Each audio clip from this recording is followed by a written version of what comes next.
Jim, please.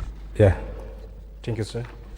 Since this subject is related to government college, engineering college, regarding Rongjeng Degree Model College, I also want to know some answer from Honorable Education Minister. May I know the reason why our teachers of Rongjeng Degree Model College are not getting salary for almost 4 months, and even principal also, he is not getting salary for 9 months.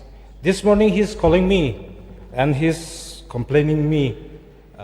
He's talking about his hardships. Even he is going to college on scooty, and even his wife also not respecting him anymore.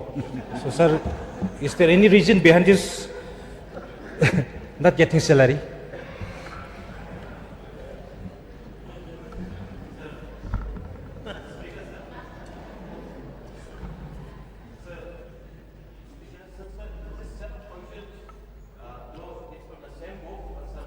The mic, please. Mike. Use. Or sorry.